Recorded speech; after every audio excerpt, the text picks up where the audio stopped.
Furry friends. Scientifically developed, pup approved. The content is solely designed to appeal to man's best friend.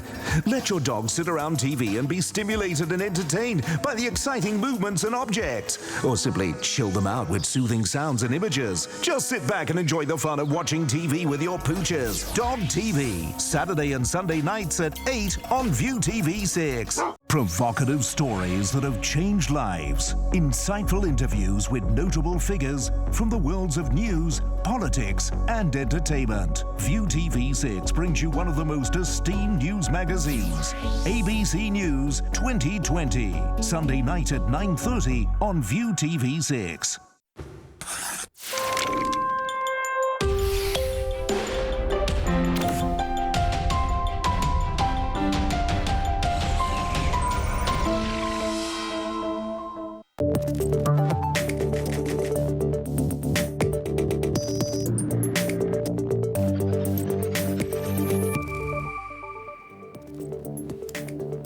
Good evening. You're watching ViuTV News. I'm Diane. Coming up on tonight's show. A Chinese government advisor says mainland law's application in Hong Kong isn't unprecedented amid questions over rail-linked jurisdictions. Thousands are arrested in a months-long police crackdown on organized crime as cross-border operations bear fruit. And Russia investigates reports ISIS leader al-Baghdadi was killed in one of its airstrikes. Good evening. A Chinese politics expert says enforcing mainland law in Hong Kong is not unprecedented, in remarks that are likely to raise tensions over the region's rule. Former government advisor Lau Siu-kai claims specific enforcement of Chinese law could apply to the controversial joint immigration checkpoint arrangement on the rail link to Guangzhou. Negotiations over the project are in the final stage, but critics have long argued such arrangement would violate basic law by allowing officers to fully enforce national laws inside part of the terminal. Those who say mainland law doesn't apply in Hong Kong usually cite the basic law, but some places in Hong Kong do exercise Chinese legal rules. It's not a decision taken lightly by mainland officers, and it also requires a deal between the two governments. Perhaps we will need new rules to clarify where the line is. Local police say they have arrested more than 3,600 people in the city as part of a months-long cross-border operation targeting triads and organized crime. During the past 3 months, police raided over 6,000 premises and seized imitation firearms, contraband cigarettes, knives, and gambling tools. They also uncovered 2 cannabis farms and seized an estimated $26 million worth of cannabis plants. The joint operation Thunderbolt 17 also saw another 4,000 arrests in Macau and China. Police deny the crackdown is linked to the 20th anniversary of the city's handover celebrations. The second phase of it will kick off in the second half of the year. The Independent Commission Against Corruption has reportedly opened an investigation into CY Leung over alleged interference into a LegCo probe. Now TV have said that ICAC are examining the chief executive's role in trying to influence a separate inquiry into a $50 million payment Leung may have received from Australian firm UGL. The report comes barely a month after pro-democracy lawmakers filed complaints with the anti-graft watchdog over the matter. Leung was under fire for secretly asking DAB lawmaker Holden Chow to amend the investigation scope of the probe. Pan Democrats have accused him of misconduct and questioned whether a conflict of interest exists because Leung appointed Chow to the Equal Opportunities Commission. Now to a developing story and potentially significant news in the war against ISIS. Russia claims its military may have killed Abu Bakr al-Baghdadi, the leader of Islamic State. Its defense ministry is checking information. Al-Baghdadi was caught up in an airstrike near the Syrian city of Raqqa. The RIA news agency quoted the ministry as saying that al-Baghdadi had been present at a meeting of IS leaders, which the attack was targeting. The strike is said to have been carried out on May the 28th. The US-led coalition can't confirm these reports yet. Authorities in the eastern Chinese city of Suzhou have identified a man who died in yesterday's deadly kindergarten blast as a main suspect. The blast went off at the entrance of the Chuangxin kindergarten, killing 8 and wounding more than 60 others. According to state media, police found handwriting scrawled on a wall of the suspect's apartment referring to death and extermination. It's believed believe the 22-year-old suspect, surnamed Su, made the bomb at a house he'd been renting not far from the school. Su allegedly then detonated the explosives at the kindergarten just as parents were picking up their kids. Reports on the mainland say he may have had a mental disorder. A shop owner recalls the chaos that erupted after the blast. I heard a bang noise from the south. I felt something was wrong about that noise. I ran downstairs, came out of my shop, drove my scooter there, and when I arrived, the scene was messy. Both adults and children were lying on the ground. I felt very scared. For more on that story, let's turn to our Beijing correspondent, Dan Epstein.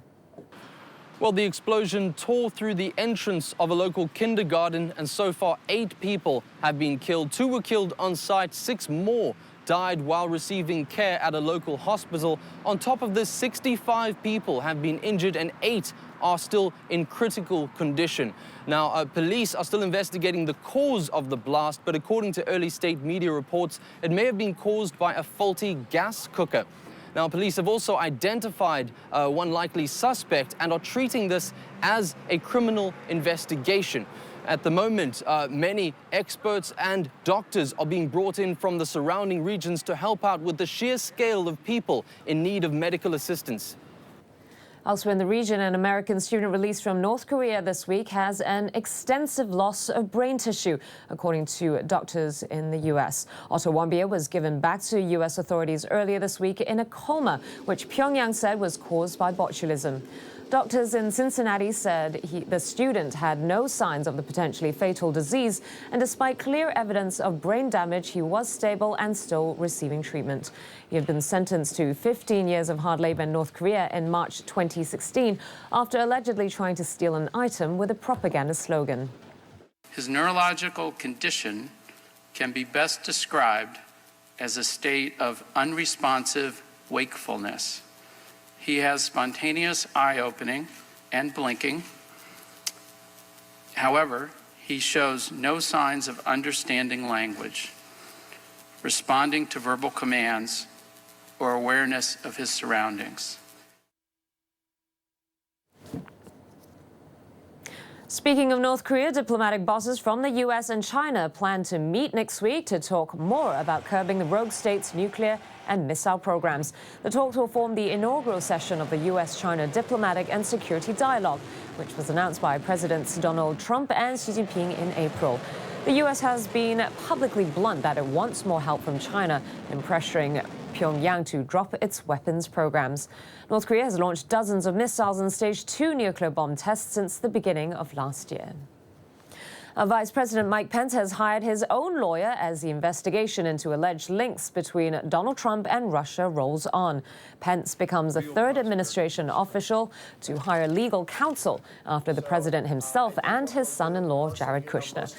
The FBI is currently looking into the Trump team's ties to Moscow, which is alleged to have meddled in November's presidential election.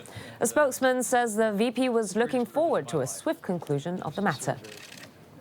Now, the U.S. Senate wants to punish Russia for its apparent meddling in the race for the White House. It's voted in favor of new sanctions, which is infuriating Russian President Vladimir Putin. He slammed the move during his annual question-and-answer phone-in session, and as Mia Wormsley reports, he also poked fun at former FBI Chief James Comey. President Putin embarking upon his mammoth annual Q&A phone-in with Russian citizens, and taking the opportunity to slam a new round of proposed U.S. sanctions on his country, saying they're evidence of an internal political struggle in the United States. If there were no Crimea, if there weren't other problems, they would have thought of something else to hold Russia back, which has always been the case, a policy of holding Russia back. On Wednesday, the U.S. Senate voted overwhelmingly for new sanctions to punish Russia for its alleged meddling in the 2016 U.S. election, and also to force President Trump to get approval from Congress before easing any existing restrictions. On Thursday, Putin also said that ex-FBI Chief James Comey offered no proof Russia had tampered with the November vote, and even jokingly offered him asylum in Russia. The economy also came up as a discussion topic. What does the objective data show? It shows that the recession in Russian economy is over. We have moved to a period of growth. But Putin acknowledged that there'd been a decline in real incomes for citizens over the past few years, with a rising number of those living below the poverty line especially worrisome. A personal note, too, the president appealing for privacy for his family, saying he wants his 2 grandchildren to have a normal childhood and not grow up like princes. Now, coming up next, the latest from the world of business with Joel Labby.